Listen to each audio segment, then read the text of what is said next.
Jesus looked at them and said, "With man this is impossible, but not with God.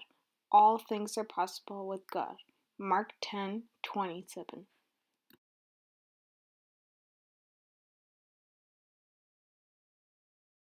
My faith did go low. I'm not a perfect Christian. I struggled with my faith. All these symptoms and stuff came that I went to doctors and they're like, "Louise, you've been on like 4 different types of treatments and they failed. So we got to put you on this new drug and it's a more serious drug." And I'm like, all right. Honestly, I stopped giving hope into medications, but I have learned that God can heal people through medications. God did create medications, so medication could be a step into healing. But I was just like, whatever, like, my faith was just like, ugh. I didn't get what was happening and stuff like that. Even though on Instagram and everywhere, I seem like that Jesus freak out good and stuff like that. And then I became like depressed. Summertime came and like I didn't want to go out. My friends would call me or my friends would text me and I would ignore it. Like I just became depressed and like people would call me or people would ring my doorbell and I would ignore it because I just didn't want to be around people. I just didn't want to be fake that day. I just didn't want to act like everything was okay, but I was struggling with all of this. So November came and it was Daniel fast for my church. And I'm like, okay, and they wanted me to start this new medication, and this medication, like, it has, like, a lot of negative things that it could possibly do to you. It could possibly it destroys your immune system first. And, like, you could possibly get an infection and your body can't fight it off. So that could lead to death. Or you could get cancer, or you could get kidney failure, or, like, you could start having blood problems or stuff, but I can't remember. But yeah, all those problems could happen, and I legit had fear. I'm like, am I gonna go into the wrong treatment? Does God not want me to go to it? So Daniel Fast came around, and I'm like, okay, this is my month that I'm gonna focus on Christ. Like, I always focus on Christ when I'm not, like, down, because I'm not a perfect Christian. I'm like, this month, like, I'm gonna fast off social media, I'm gonna pray, I'm gonna read, like, I'm gonna be serious, because I want my answers. I don't want to go in the wrong direction and do the wrong thing that God doesn't want me to do, right? So, I started praying, and so Daniel Fast came.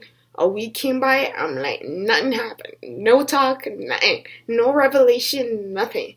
And then 2 weeks came, nothing. I'm like, all right, okay. I'm like, 3 weeks came, nothing. But I had a lot of anxiety and stuff like that I didn't tell people. And I noticed that when I was going to bed, I cried a lot. And I was like, the enemy would put thoughts of death in my head. And I'll be like, oh my God, I'm going to fail everyone. Oh my God, people think I'm inspirational when they know that I did this and I wasn't supposed to do this and stuff like that. And if I die and I'm like, oh my gosh, so I started thinking, how am I going to give this to someone? Should I give my sisters this? Like, the enemy was actually like playing with my mind. It was a battle of the mind. And then the last week of Daniel Fast, right, I started like having panic attack late at like night. I think it was 1, and I started messaging my cell leader. I'm scared I'm gonna die. I'm scared I'm gonna do the wrong move. And then after, she's like, do you want me to call you and let's talk and let's read the Bible and pray?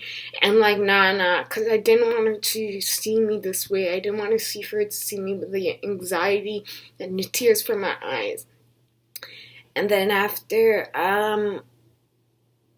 so yeah, she started sending me scriptures and the voice notes, and we started talking.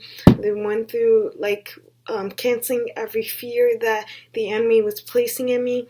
And she told me to read the scripture. I wrote the scripture down low, but like there was a scripture about these 3 men, because they didn't bow down to a statue.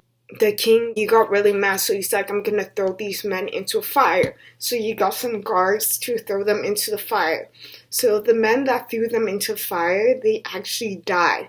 But then all of a sudden, these people are like, hey, aren't those the 4 men you threw in the fire? And it was actually, he actually threw 3 men. The other one was actually Jesus. And like they came out like unbothered, untouched, no nothing and stuff like that.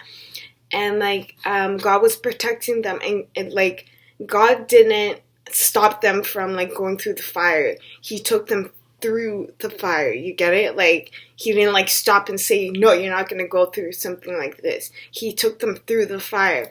So what God was revealing to me was like Satan was the king for me, for my situation, and the fire was supposed to be a bigger dealing with the multiple sclerosis and stuff like the MS. And then the 3 men, I was supposed to represent the 3 men. The guards were supposed to represent other multiple sclerosis patients. And then Jesus clearly is Jesus, right? God was trying to show to me that, yes, other people may go through this fire of worse MS and stuff, and they may die from it, or they may like not survive it, but with Jesus, I'm gonna come through it. He's gonna get me through the fire of multiple sclerosis and stuff like that. Like Satan can throw me in the fire, but God is gonna take me through it. And so that happened, and like I was bawling, like, cause like yo, that revelation, I was bawling because like I don't know, it's just like you've been going through something for so long, and you feel like so alone. And okay, God, I'm like, if you want me to do this, I'm gonna trust you. I know it's not gonna be easy, but I'm gonna trust you. So January came. It was still getting really bad. And then it was coming to like close to the end of February, and like completely I was turning so weak. Like right now, I'm gonna show you something. Right now my legs are crossed, right? So like the thing is, like when I got on my bed or I got on a chair, I would have to use my arms to like support and pick up my leg to put it where I want. I was that weak. Like and I'm like on a spinny chair, computer chair right now. I has to use it to like get around or to wash the dishes because I couldn't even stand. And like I didn't go to school for like 2 weeks. I lied to my parents, sorry mom and dad if you see this, saying that I was going to school because I didn't want them to be like scared, or like I was just like embarrassed that I was going through this. And I didn't tell everyone about this. So but the people who did know or did pray for me, I want to let you know that I really, really, really appreciate it. God used you to pray for me on days that I honestly felt so weak and I gave up on praying. So you guys are a big part of helping me with my testimony. Like, thank you. And God bless each and every one of you. I love you.